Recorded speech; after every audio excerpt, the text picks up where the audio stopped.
For almost 1 million years, the monstrous short-faced bear stalked the North American continent. On all fours, it was 6 feet tall, yet it could outrun a horse. It was twice the size and much more powerful than a grizzly bear, and able to kill with one blow. Today, scientists are still trying to determine just how this mighty creature lived and what it ate. How could such a formidable predator fade into extinction? Was it the change in climate or the arrival of human hunters? Now, science and innovative technology can take us beyond the bones.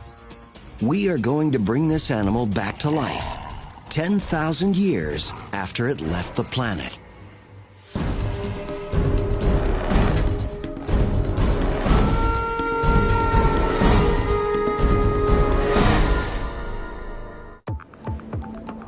North America, 14,000 years ago. It was the end of the Ice Age, and the melting ice sheets had unlocked a landscape that provided an abundant food source for a multitude of wildlife. The continent looked like today's African Serengeti. It was teeming with mammals, herds of bison, horses, camels. Even huge mammoths roamed across the terrain. Here, the law of the land was simple: kill or be killed. In this harsh world, one animal stood above the rest: the short-faced bear. This beast was the largest carnivorous creature to walk the earth since the days of the dinosaurs. Experts believed it could attack and kill any prey animal it wanted. Known as the short-faced or bulldog bear, it had intensely powerful jaws that gave this bear a crushing bite. Using its sharp claws and ferocious jaws, this bear was an efficient killing machine. But this massive animal was no match for an unusual geological feature in Southern California: a pool of sticky, viscous tar that was one of the most deadly animal traps ever known. The pools of tar were molten asphalt that bubbled up from thousands of feet below the Earth's surface, forming a series of small ponds that were hidden by leaves and foliage. Just 2 inches of tar was strong enough to totally immobilize any creature. The more the bear tried to pull itself free, the further it sank into the mire. If it was lucky, it would die of exposure and starvation within a few days. More likely, though, it would be torn apart and eaten by either dire wolves, saber-toothed cats, or lions. It was certainly a very painful death. The tar pits have provided a spectacular snapshot of life 14,000 years ago. This prehistoric graveyard of extinct Ice Age animals has resulted in one of the richest fossil sites in the world. It's known as the Rancho La Brea Tar Pits and is located in the heart of Los Angeles. Since 1913, scientists have been unearthing the remains of thousands of animals who died there.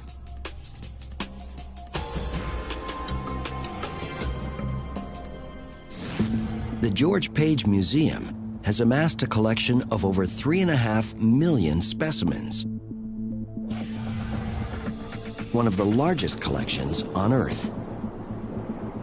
Here we are at the primary storage area at the George C. Page Museum, where we have thousands of saber-toothed cat and direwolf bones, but I only have 3 racks of short-faced bear bones.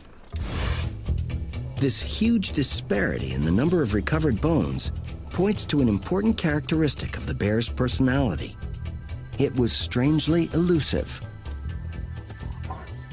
Compared to other carnivores, bears were never common in one locality. they tended to be solitary hunters that required a large expanse of open ground space.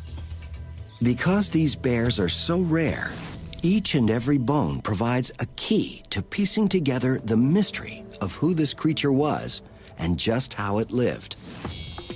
The vast collection of Ice Age animals at Rancho La Brea paint a vivid picture of a prehistoric landscape teeming with fierce predators, all competing with the bear.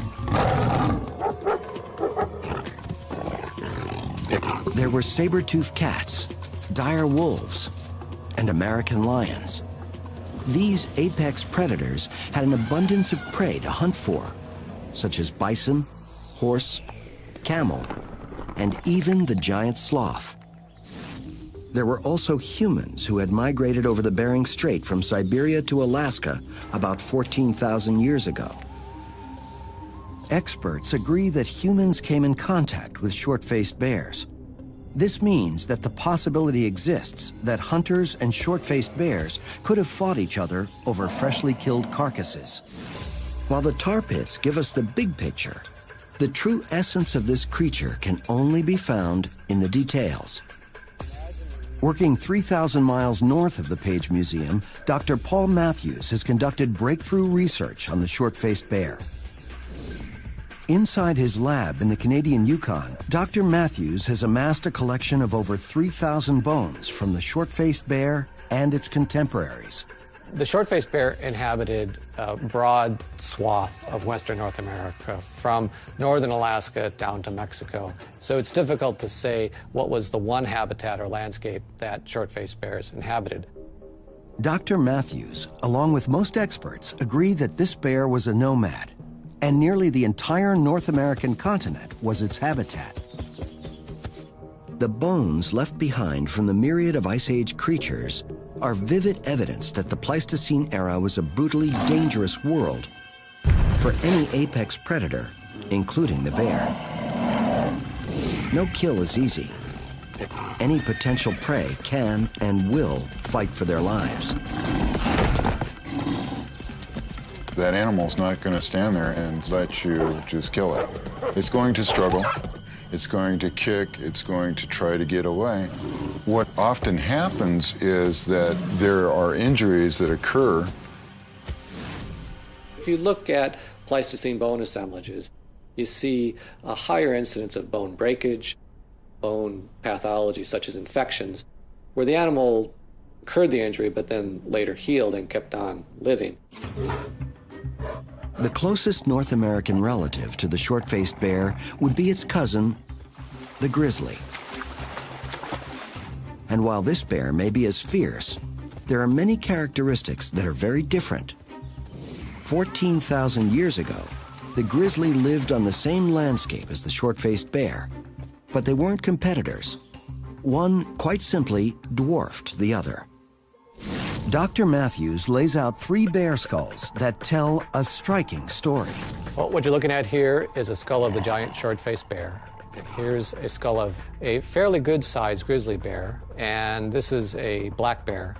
The short-faced bear would have been about 1,200 pounds. This grizzly would have been about 500, 600 pounds, and this black bear 200 or 250 pounds.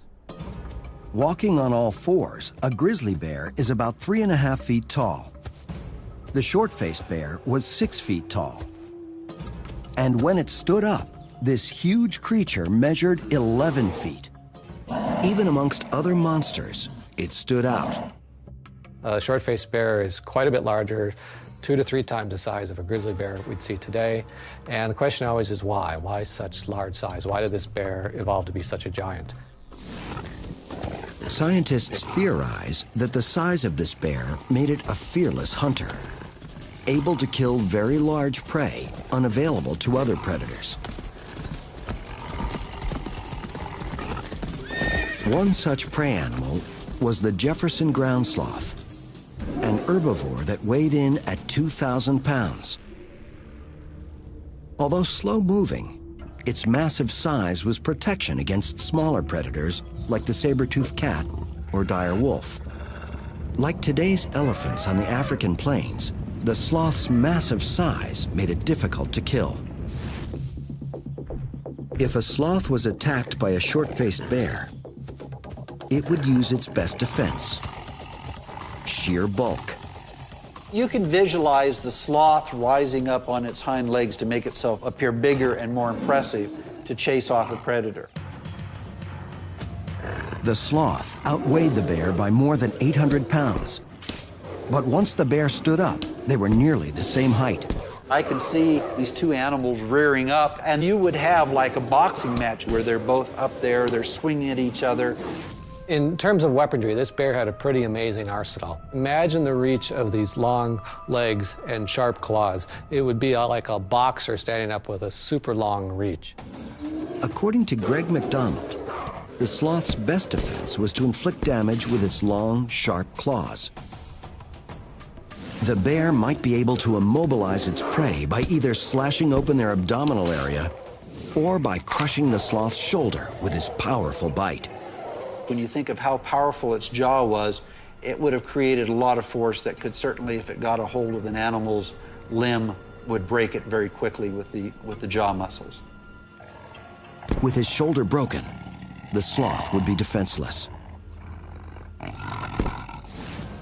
With the potential of killing any animal on the prey menu, how do we know what the short-faced bear ate? Did it eat vegetation like its modern cousin, the grizzly? Or was it a confirmed carnivore?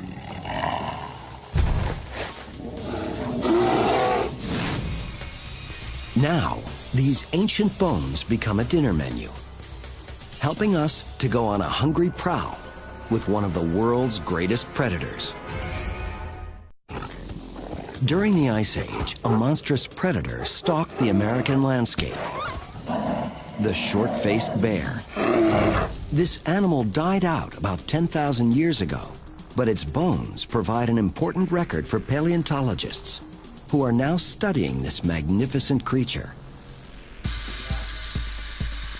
In a lab located in Canada's Yukon, Dr. Paul Matthews cuts into a 26,000-year-old ulna from one of these elusive predators.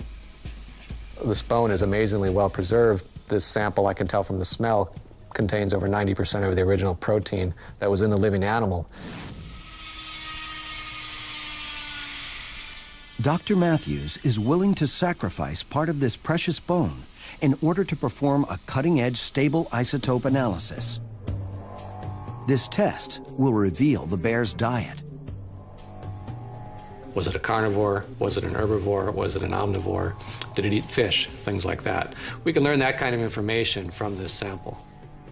The real information about what this animal ate lies in the isotopes of carbon and nitrogen that are embedded in the bone. The bear deposited protein in its bones based on the protein it ate, which came from the animals it ate. So the first step is to use an acid wash to separate the protein from the minerals that make up the bone. A mass spectrometer then measures the isotope levels of carbon and nitrogen in the protein that's left behind. So what we found by analyzing the short-faced bears is that it had a very high or elevated amount of N15, the heavy isotope. And this was a smoking gun, essentially, that told us that it was a carnivore. These isotope results are then compared to a modern-day grizzly bear, which has a mixed diet of both plants and meat. The results are clear. The short-faced bear only ate meat, a pure carnivore. More important, the isotope levels also reveal that short-faced bears had an appetite for almost every prey animal on the landscape. They would eat bison, horse, caribou, even mammoth. In looking at predator behavior, this presents an impossible scenario. There is no modern carnivore that can hunt down all those types of prey. Most predators are specialists, choosing to focus on one type of animal. The isotope levels of other Ice Age carnivores revealed that they all had a very narrow diet. For example, the saber-toothed cat primarily ate bison. This evidence presented a mystery about the bear. How did it capture its prey? Did it run fast? Did it chase small animals? Did it tackle big, large, ferocious animals? Just what did it do? How did it get its meat? Dr. Matthews also studied modern carnivores and calculated that the short-faced bear had to consume 35 pounds of meat a day to survive. This is more than twice the amount a lion needs. Although the short-faced bear has all the attributes of a supersized apex predator, a completely different profile of this colossal beast began to emerge. One of the problems with putting short-faced bears into the predator box is that no other predator had become this big in the past, not even close when you consider large mammals. When comparing the short-faced bear's gait to the grizzly, calculations show that the short-faced bear was slightly faster, reaching a top speed of 32 miles per hour. But the grizzly could accelerate from 0 to 30 much quicker. This put the short-faced bear at a huge disadvantage when it came to hunting. If it was a super predator like the isotope tests showed, it would have to catch prey using bursts of speed, like a lion. But the bear's bone structure wasn't designed for that. It became clear that the bear couldn't chase down its kill because its long legs were not suited to make sharp turns at high speeds. We're standing in front of a reconstruction of an adult giant short-faced bear, and the main thing that stands out are these super long legs that are also very skinny. For an animal this size, these bones are very gracile or thin. Their diameter is not proportioned to their length for an animal that is incurring all the dynamic stresses and strains of fast running. Yet we know this bear apparently caught and ate just about everything. But its long leg bones were not strong enough to handle the dynamic force of the bear's 1,200-pound weight. Using a modern-day leg bone, Dr. Matthews illustrates why it couldn't maneuver in for the kill. This is a tibia from a large mammal, and I'm going to demonstrate the effect of dynamic stress on it. This is a 5-pound bag of sand, and you can see that the bone is able to support the weight of that bag all on its own. But watch what happens when we put the weight in motion, which is the effect of an animal running.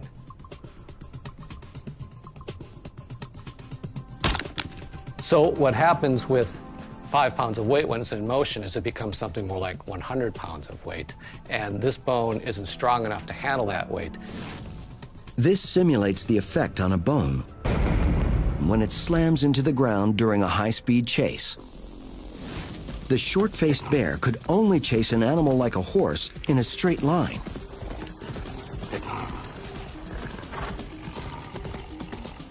If the horse made a sharp turn and the bear followed, it could break its leg.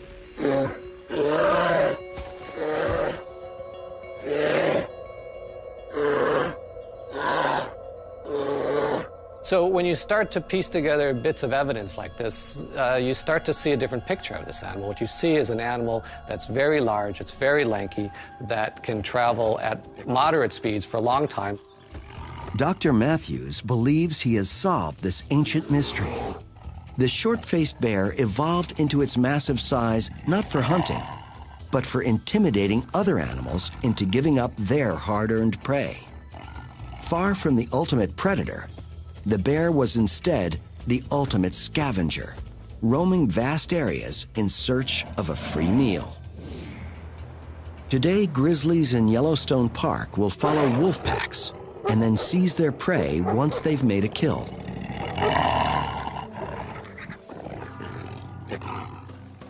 "14,000 years ago, the short-faced bear followed the same strategy. Just wait till a pack of dire wolves had run down and killed a bison.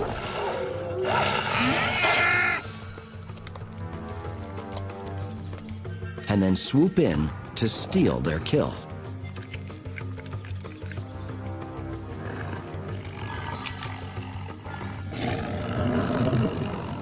To protect their prey, the wolves would have encircled the bear and attacked him from different angles. Although the wolves were willing to fight for their kill, the bear's enormous size would intimidate them. Once he stood up, he towered over them by 8 feet. 5 or 6 wolves would have been nothing compared to one short-faced bear. So if a short-faced bear came upon a pack of 5 wolves on a carcass, there would have been no question who would have got that carcass. It would have been the short-faced bears. The short-faced bear was a thief rather than a hunter. It was built to steal carcasses. Its sheer size not only intimidated other animals, but it had an even more important application. Its lanky structure was perfectly suited for locomotor efficiency rather than acceleration and predation. Locomotor efficiency is related to stride length. In hunting, the bear's thin legs were a disadvantage. But for efficient travel, the bear could swing these light limbs with almost no effort. This is actually a terrific gait if you're trying to reduce the effort it takes you to cover a square mile of ground. In his research, Dr. Matthews discovered the perfect animal that matched the bear stride for stride. It is one of the most efficient locomotors on Earth.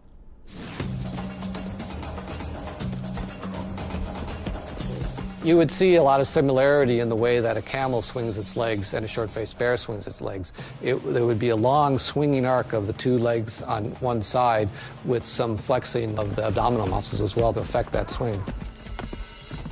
With the help of light legs and long tendons that store energy and then release it like a stretched rubber band, a camel can save 70% of its energy on each stride it takes. This ratio allows the lanky animal the efficiency to glide across some of the most treacherous deserts on the planet. Using other animals as an analogy, Dr. Matthews was able to calculate the bear's cruising speed at 8 miles per hour, which it could maintain for hours at a time. And some of the rough calculations show that its home range would have been upwards of 300 to 500 square miles for a single animal. That's just crazy. We don't find a carnivore today with a normal home range size that large. With its locomotive efficiency, the short-faced bear could easily glide across the landscape in the perpetual search for food. Most important, this meant the bear burnt fewer calories in its quest to find a meal. But once the bear found a carcass, it still had to steal it.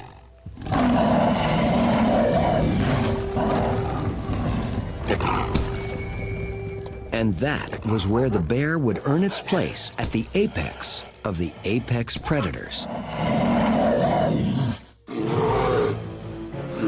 10,000 years after its extinction, the short-faced bear is still an enigma. Its size and ferocity point toward this beast being a hyper-carnivore, hunting down any and all prey. But today, scientists are painting a different picture. This creature could have been a super scavenger, combing the countryside for carcasses. A compelling clue lies in South Dakota, where Dr. Larry Agenbrod and his team of paleontologists found the remains of a short-faced bear. Its presence provides an important clue in piecing together the lifestyle of this mega carnivore. The bear that we've got in here, by all of our analysis, is a prime of life male. Pretty good sized bear. The question is, why is he in here? The bear was found among the remains of 55 mammoths at one of the most spectacular fossil sites in the world. 26,000 years ago, this area was a 60-foot deep sinkhole, about half the size of a soccer field. It was fed by an underground spring. Herds of mammoth were drawn to this mini oasis where they could find food and water. Eventually, some of these behemoths became trapped in the sinkhole. In 1974, Dr. Agenbrod brought a team of scientists to investigate the site. And when they realized the importance of what they found, they decided to leave each set of mammoth bones in the exact same spot where they died. In this way, each set of bones is like a Pleistocene photograph, that documents the last moment of the animal's life. The short-faced bear remains were discovered in 1983 in the midst of the mammoths. But this find presented a mystery.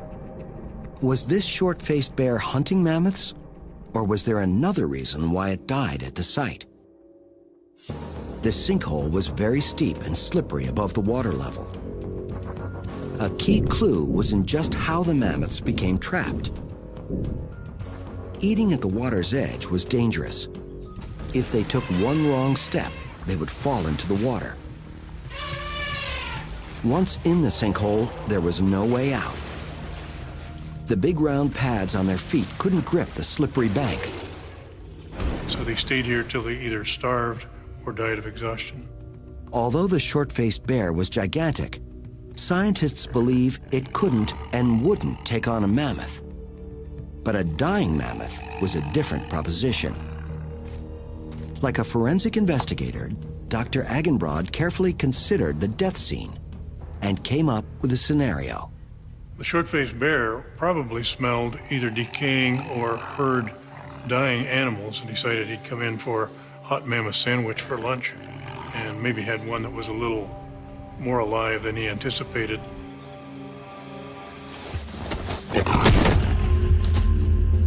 The likely death blow was inflicted by the mammoth's trunk. No evidence was found of trauma to the bear's bones. But a body blow to the chest area may have put the bear out of action without leaving any broken bones. But ultimately, how the bear died remains a mystery. How would a short-faced bear find 35 pounds of meat every day? As a super scavenger, it would have needed an array of powerful tools to find food, including an incredible sense of smell. This bear had increased nasal opening and more surface area in the bones that are inside the nose to do the smelling. So its smelling capabilities would have been much better than a brown bear's today. The grizzly bear has one of the greatest olfactory mechanisms on Earth. But the short-faced bear had a much larger nasal opening. Plus, the short-faced bear's height allowed him to stand up over 11 feet high and get his nose into the winds from far away. To get a sense of how proficient the bear's sense of smell was, we went to Bozeman, Montana. Here, Troy Hyde and his trained grizzly, Adam, demonstrated just how powerful a bear's sense of smell is.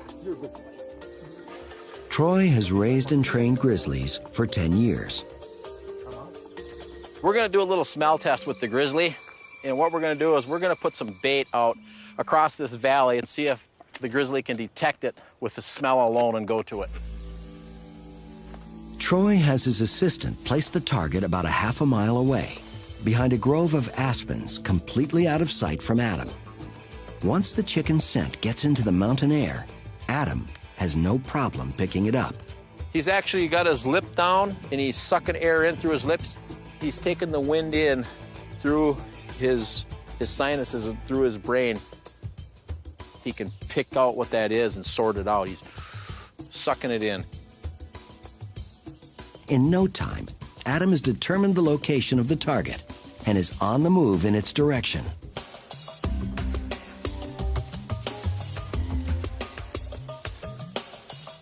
Adam has no problem finding the chicken. And Troy believes his olfactory range is much farther than the half mile he's just traveled. I believe he could probably smell 3 to 4 miles out if the wind was in his favor.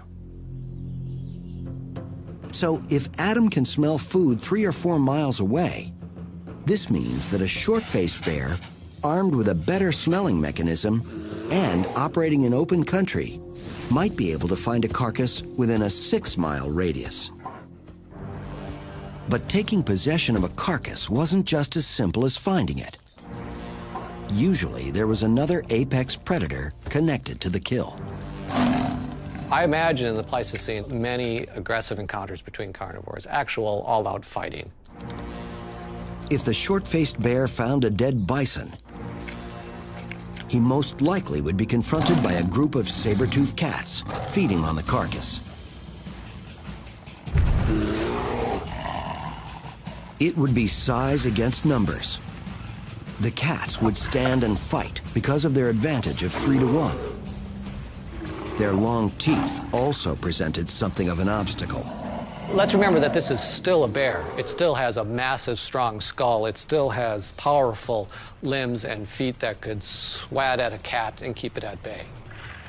Since most animals won't fight to the death, the experts agree on this fight's eventual outcome. If the bear got in one good swipe and really debilitated one of the saber-toothed cats, they would probably retreat. Or in other words, the bear would kick the cat's butt.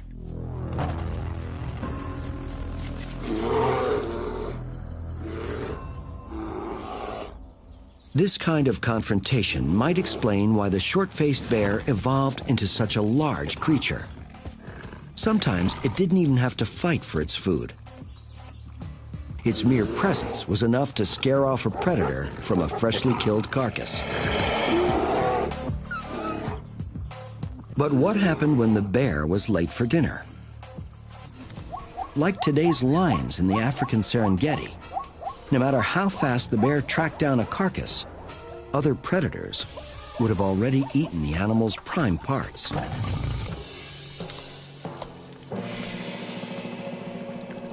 It would be difficult for this massive carnivore to survive on the remains of a carcass that was essentially just skin and bones. This is where the bear's short face came in most handy. Because its front teeth were so close to the fulcrum of its jaw, the bear's bite could crack open bones. Imagine this pliers is a face, like a jaw, going up and down, and this is the fulcrum of the lever system. If you picture the anterior teeth trying to bite bone or anything else, you can see that there's not very much power in that bite. The anterior teeth aren't very strong. I'm trying to squeeze that very hard, and I'm having no effect on that bone.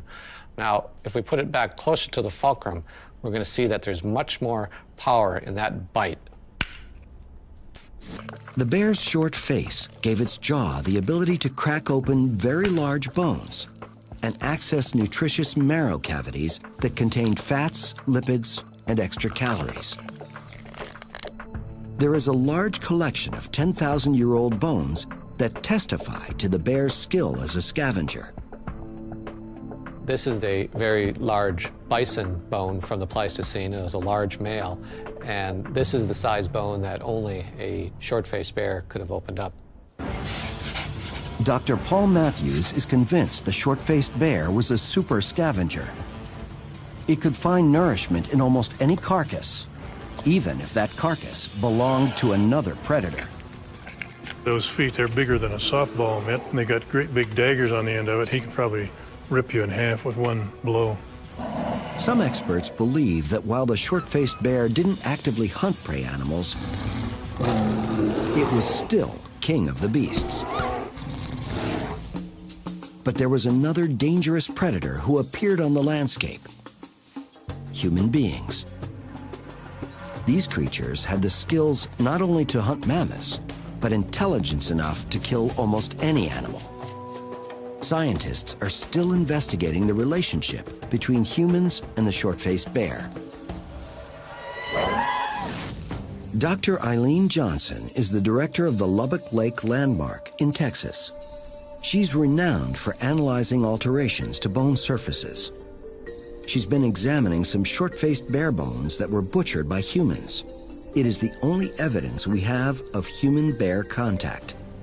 I've looked at all the bear remains that we have, and particularly the kinds of cut marks that are on the bone.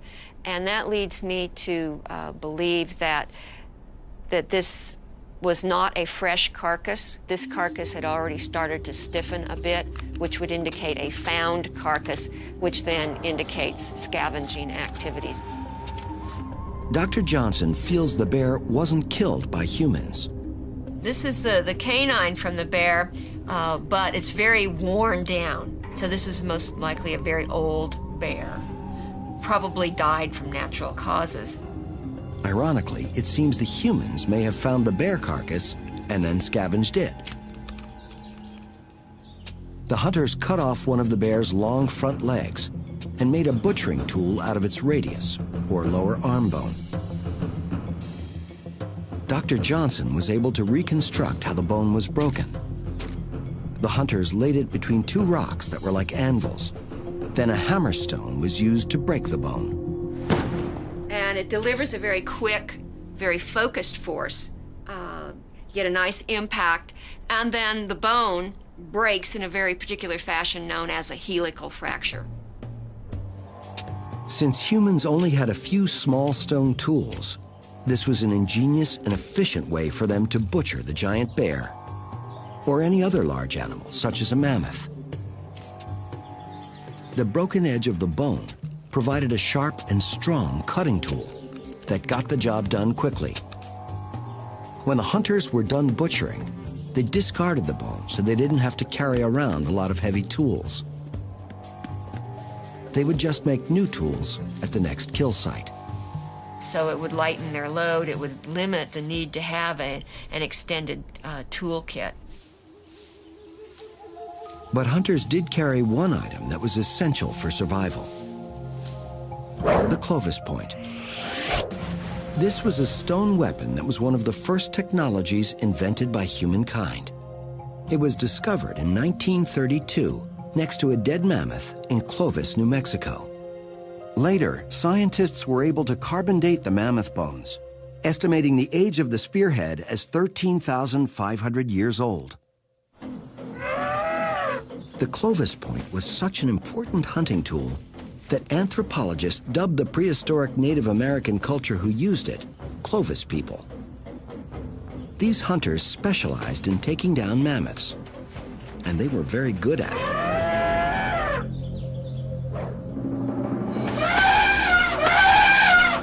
Paleontologists discovered one site in southern Arizona where at least 9 mammoths had been killed. But butchering a massive mammoth carcass would attract unwanted attention from a creature used to taking any carcass it found. If he smells a fresh kill, he's going to go for it. If there's a few funny-looking people around, that's not going to intimidate him. He's going to try to intimidate them, usually by standing up and giving a display of his size.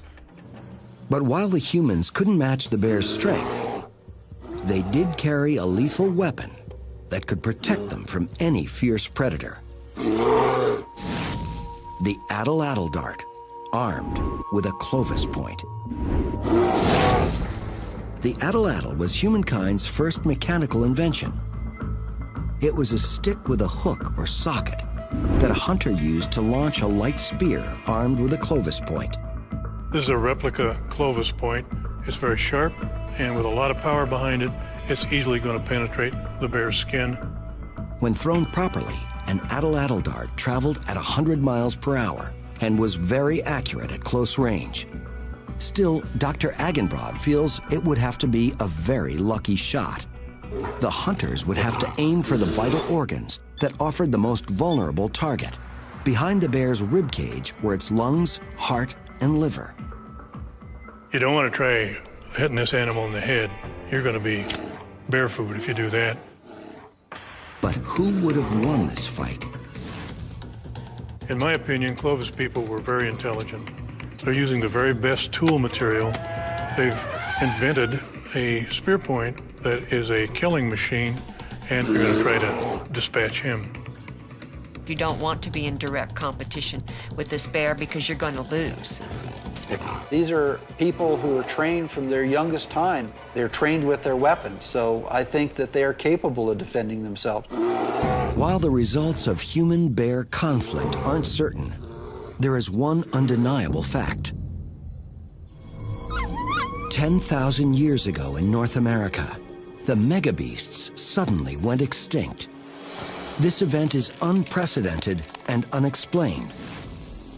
Along with the short-faced bear, the dire wolf, lion, mammoth, sloth, and saber-toothed cat were wiped off the face of the earth. The short-faced bear was the last to die out. Without conclusive evidence, scientists are still grappling with the reasons for this mass extinction. Currently, there are a number of popular theories. One is overkill by humans. I think the prime extinction method for Pleistocene megafauna was by human hunting. The only really new element in the environment at about 11 to 12,000 years ago is the arrival of human hunters that we call Clovis people. Scientists have identified 14 kill sites in the United States where humans slaughtered mammoths or mastodons. But there is disagreement on the significance of this number. Many experts feel 14 sites is too few to prove overkill. There's also another thought that's been proposed that when humans come in, one of the first things they do is they kill off predators. Predators potentially prey on the humans, and so you get rid of them. No evidence has been discovered that humans killed even one short-faced bear, saber-toothed cat, or dire wolf. Just the fact that humans are on the landscape isn't compelling enough evidence to say that it's humans that causes extinction. We know that humans and these large animals coexisted in other places on the planet for a long time, and it didn't lead to their extinction. It is hard to imagine that a modest human population could have emptied an entire continent of its megafauna. This leads to the one factor that could be common to such a vast area: weather. 17,000 years ago, North America witnessed rapid climate changes. A new theory suggests a comet collision was responsible. Some scientists believe there was a cold snap between about 12,900 and 11,500 years ago. This partial return to freezing ice age conditions put enormous stress on the ecosystem.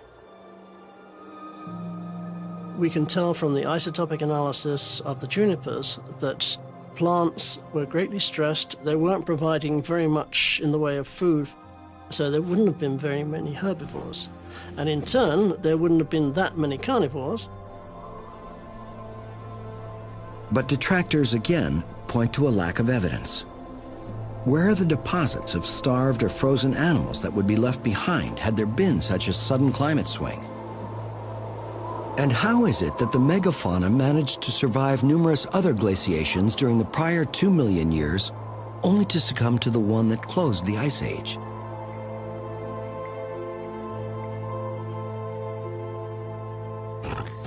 So what happened to the short-faced bear? Dr. Paul Matthews favors a scenario where climate change caused the large prey animals such as mammoths and sloths to go extinct. This in turn caused the large carnivores that preyed on them to die out. Once they were gone, these predators weren't producing carcasses on the landscape for the short-faced bear to track down and steal. So eventually, you had such a low density of carcasses on the landscape that short-faced bears could no longer make a viable living. Lacking the adaptability to find other food sources and being solely a meat eater, the short-faced bear died out. Interestingly, its relative, the grizzly bear, had to struggle with the same climate changes, yet it survived.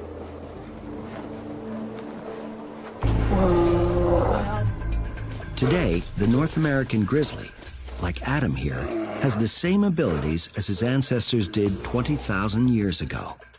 Grizzly bears can find food just about anywhere. They have the nose to find it. They're an omnivore. And so they can find those different food sources, which has allowed them to exist today. As we walked through the forest with Adam, the entire area was like a supermarket for him. The grizzly has the ability to find food anywhere, starting with the bugs and slugs that live under the rocks. One of the things you saw the grizzly use his body weight as he got low to pull the rocks back. You also saw him, when he couldn't move them backward, you saw him shove them forward, and he was using a rocking motion to loosen those rocks up to get them out. Plus, he has the brains and brawn to obtain hard-to-reach food sources. No matter if it's in a mountain stream or up in a tree,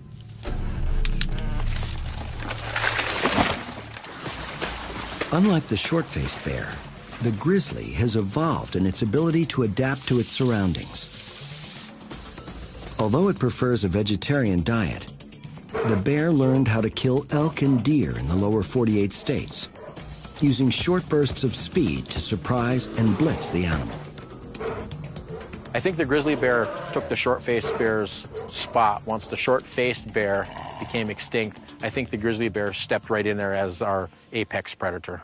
It is believed that the short-faced bear lived on the planet for close to 1 million years. It finally slipped into extinction because it simply could not roll with the environmental punches that came with the end of the Ice Age. But today, thanks to innovative research, we can understand why the bear ruled our planet for so long. It could travel long distances using smooth locomotion. It possessed powerful jaws and sharp claws that could savage almost any animal. The bear dominated its world. Nature gave it all the skills it needed to maintain that dominance. But then nature decided to change. And the bear could not change along with it. As the Earth's new rulers, we just might learn something from this vanished and mighty predecessor.